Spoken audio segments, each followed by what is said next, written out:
দাদা বন্ধুসকল, মই সৌদ আসাম বাঙালী যুৱ ছাত্ৰ ফেডাৰেশ্যন কেন্দ্ৰীয় সহকাৰী সম্পাদক। আপোনালোকৰ মাধ্যম দি আমি আমাৰ অসমত বসবাসকাৰী হিন্দু বাঙালীৰ সমস্যা লৈ মাত দিবলৈ ওলাইছোঁ। আজি আমাৰ বিগত দিনত দেখিছোঁ যে আমাৰ হিন্দু বাঙালী সমস্যাখিনি এতিয়াও সমাধান হোৱা নাই। যেনে ডিভোটাৰৰ সমস্যা আৰু ডিটেনশ্যন কেম্পৰো সমস্যা। যদিও আমালোকে জানা পাইছোঁ যে ডিটেনশ্যন কেম্পৰ সমস্যাবিলাক কিবা এটা সমাধান হৈছে, তাৰ পিছে আমাৰ ফৰেনাৰ নটিচ আমাৰ প্ৰত্যেকটো যিবিলাক আৰু ফৰেনাৰ কি কয় এইটো আমাৰ ফৰেনাৰ নটিচ আহি আছে সমস্যা, এইটোও সমস্যা, ডাঙৰ এটা সমস্যা। এতিয়া আমালোকে চাওঁ যে আমাৰ চৰকাৰৰ ওচৰত বিনীত নিবেদন যে আমাৰ সমস্যাবিলাক সোনকালে যাতে সমাধান কৰে, এইটো আমাৰ বিনম্ৰ অনুৰোধ। ডক্টৰ হেমন্ত বিশ্ব শৰ্মাৰ কাছত আৰু ডাঙৰ এটা অনুৰোধ আছে, যেটো হ'ল আমাৰ বেংগলী সমষ্টি, যেখানে 70টাকৈ 80টা সমষ্টি আছে, যে বেংগলী ভোটাৰ সংখ্যা বেছি, তাতে আমাৰ প্ৰাৰ্থিত্ব প্ৰদান কৰা নাই। ইতিমধ্যে আমালোকে জানি পাইছোঁ যে আমাৰ বেংগলী ভোটাৰ বেছি থকা সমষ্টিত কংগ্ৰেছে 5টাকৈ বেছি প্ৰাৰ্থিত্ব দিছে। কিন্তু আমাৰ বিজেপি চৰকাৰ এতিয়াও কেইটা প্ৰাৰ্থী দিছে আপোনালোকে এতিয়াও জানি পোৱা নাই। আৰু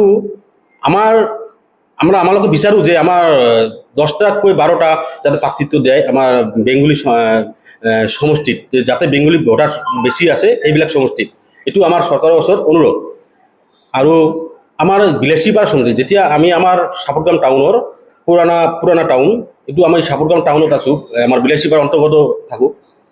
বিলাসীপাৰা 10 নম্বৰ সমষ্টি, এই 10 নম্বৰ সমষ্টি চাপৰগ্ৰাম পুৰাণা টাউন, যেতিয়া আমাৰ চেণ্ট্ৰেলত বিজেপি চৰকাৰ নাছিলে বা ষ্টেটত বিজেপি চৰকাৰ নাছিলে, তেতিয়ালৈকে আমাৰ মিউনিচিপালিটি বৰ্ডটো বিজেপি গঠন কৰিছিলে। তেতিয়ালৈকে আজি পৰ্যন্ত আমাৰ চাপৰগ্ৰামটো ডেভেলপমেণ্ট হোৱা নাই। এমনকি আমাৰ বিধায়কবিলাকো আমালোকক চাই দেখা নাই। আজি বিলাসীপাৰা কিমান ডেভেলপ হৈছে, আমাৰ চাপৰ কিমান ডেভেলপ হৈছে, কিন্তু আমাৰ চাপৰগ্ৰাম একো ডেভেলপ হোৱা নাই। এটা স্বাস্থ্য সেৱা নাই, ইয়াত ভালকৈ এটা ডক্টৰ নাথাকে। তাৰপিছত আৰু ৰাস্তা ঘাটটো আছে, এনেধৰণে বহুত সমস্যা আছে আমাৰ বেংগলী সমাজৰ ভিতৰত। এইবিলাক সমস্যা যাতে আগন্তুক দিনত যি বিধায়ক হওক, কংগ্ৰেছৰ পৰা হওক বা বিজেপিৰ পৰা হওক, আমালোকে এতিয়া নকওঁ যে আমাৰ সিহঁতক ছাপোৰ্ট কৰিলোঁ, কংগ্ৰেছক ছাপোৰ্ট কৰিলোঁ বা বিজেপিক ছাপোৰ্ট কৰিলোঁ, এনেকুৱা নকওঁ। কাৰণ যি বিধায়ক আহিব আমালোকে তাকেই ছাপোৰ্ট কৰিম। কিন্তু আমালোকৰ তাৰ ওচৰত এটা অনুৰোধ যে সি যাতে আমাৰ বিধায়ক হোৱাৰ পিছত আমাৰ চাপৰগ্ৰামটো চাই আৰু ডেভেলপমেণ্টৰ কামটো কৰি।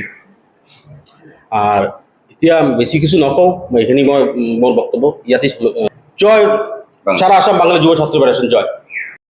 বন্ধুসকল, মই অৰূপ দে, সদৰ অসম বাঙালী যুৱ ছাত্ৰ ফেডাৰেশ্যনৰ চেণ্ট্ৰেল ৱৰ্কিং প্ৰেচিডেণ্ট।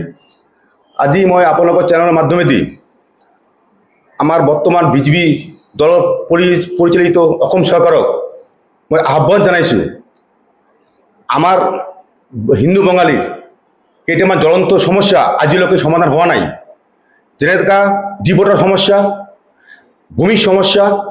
বসুন্ধরা 0.2, 0.3 জৰিয়তে আমি ইমান এপ্লিকেশ্যন কৰাৰ পিছতো আমাৰ হিন্দু বাঙালী আজিলৈকে বহুতে হিন্দু বাঙালী মাটিৰ ভূমি পাট্টাৰ পৰা বঞ্চিত হৈ আছে।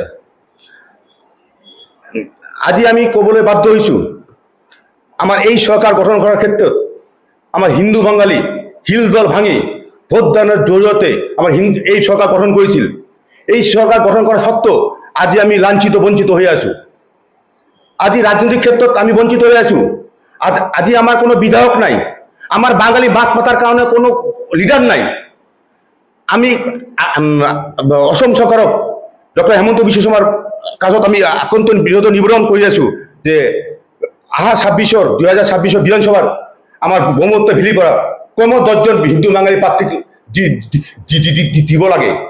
অন্যথা আমি বৃহৎ সংখ্যা বাঙালী ভোটার থাকা সমষ্টিত আমি হিন্দু বাঙালী যোগ্য প্ৰাৰ্থীক দিবলৈ বাধ্য হ'ম। কিয়নো চৰকাৰ জানিব লাগে আমি জিকিব নোৱাৰোঁ, কিন্তু আমি হেৰাব পাৰিম। ধন্যবাদ। জয় অসম, জয় বাঙালী, জয়। চাওক, আমি এইটো চৰকাৰৰ কথা আমি যিটো কৈ আছোঁ যে আমাৰ হিন্দু বাঙালী প্ৰাৰ্থীক লাগে, আমাৰ যোগ্য প্ৰাৰ্থীক লাগে।